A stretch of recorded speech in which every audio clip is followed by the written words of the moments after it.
Welcome back to Politics Today. Emmanuel Macron is the French president-elect, and we're discussing how his emergence in a landslide victory is turning around the outlook of politics, not just in Europe, how it affects politics globally. Professor Akin-Oyebode, let me ask you, you disagree that Emmanuel Macron is a political neophyte. There is, apart from the French have what they call the blank votes, the white votes, where people actually go in to cast their votes because they have no candidate they want to support. 9% of the voters casted blank ballots, and absenteeism in the election in the poll was quite high, higher than anything that's been seen since 1969. Perhaps the French people are not quite ready for some change. The number of votes cast blank is actually more than the number of people who did not vote, the margin, who did not vote for Marine Le Pen. Maybe they actually would have preferred status quo to remain, and so they showed their disagreement or their disenchantment with their president, the man who's emerged as president-elect, by casting blank votes. Well, I don't know. It's been said that Macron is not charismatic, that he's not a popular, so to speak, politician. Maybe they would have preferred a demagogue who have all sorts of ideals that could sell. But I think the majority of the electorate, the French electorate, wanted France to remain in the EU. The problem I see for Macron is when the National Assembly elections come in June, with such a fragile party as he has, how is he going to survive the socialists and, of course, the right-wing party? But then the French have another tradition that they call cohabitation. So it's quite possible that the elections will enable Macron to exercise considerable leverage in terms of at least what the French have voted for now.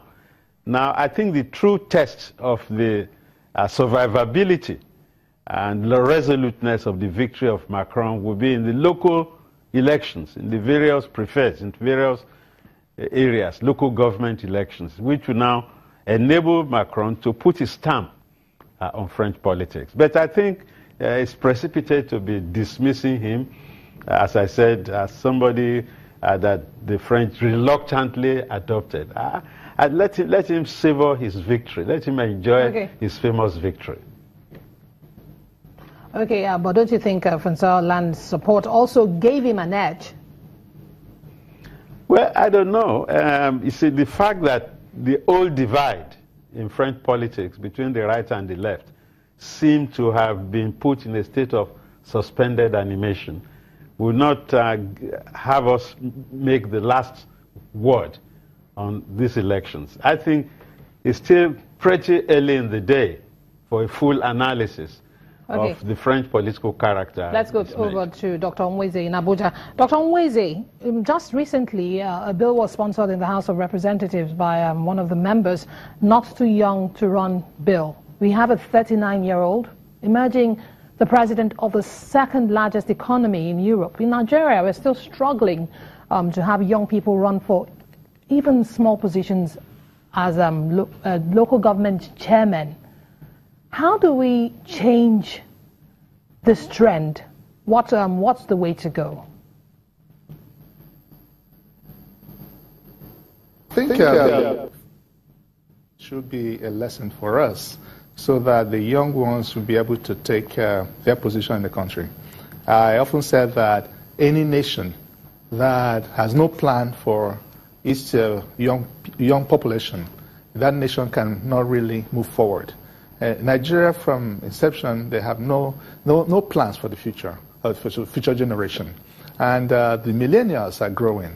And their idea of politics, they are not groomed in the political, political ideologies, which is a very dangerous trend in Nigeria, we need to prepare our millennials, our young people, to be able to begin to think politics, to be interested in politics.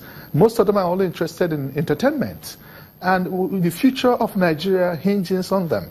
I often refer to a petty trader that said one time that any nation that the older people, the fathers are still occupying their children's position, how do you expect that nation to move forward?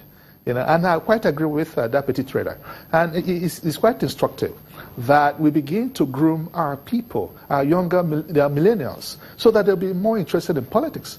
I've been doing some study on the millennials and how, politics pans out with them, resonate with them, rather. But they're only a very few percentage are really interested in politics. Okay. Those that show interest in politics right now, either more of them are illiterate, they're hungry people, and they're just there to just to earn a living, and that is not good for our country.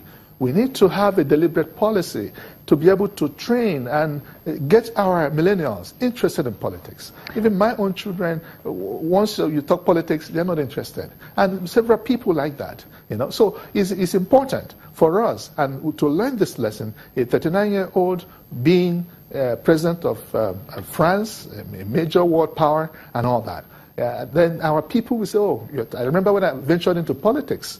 One of the political leaders I approached to share my thoughts, he said, oh, yes, you're indeed, still too young, Dr. Mozi, let's get Prof to react to that. Prof, perhaps the environment, political environment, is not very friendly to young people. How do we get our young people to be more interested in politics? How do we groom them?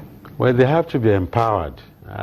Politics is a very costly and risky business in Nigeria. And people who don't have the wherewithal to compete, they will, as we say in Nigeria, sit down, look. So it's very difficult. But I remember the time in this country when we had youth wings of the political parties. And the young people should be encouraged to belong to the youth wings, where they will learn the ropes. We had people who, when they were in the universities, they belonged to these youth wings. My teacher, for instance, of history, Professor Banji Akintoye, he was a strong activist when he was in the University of Ibadan. He later became a senator. He's now over 80, still active.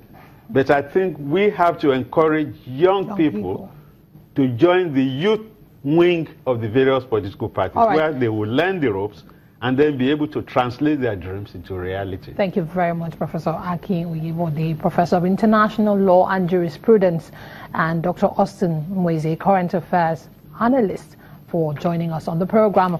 Thank you very much. Well, that's our show for today. Remember, young people, get interested in what happens in your country. It's Nigeria. Many thanks for being part of the show. I'm Emana Amare. Bye-bye.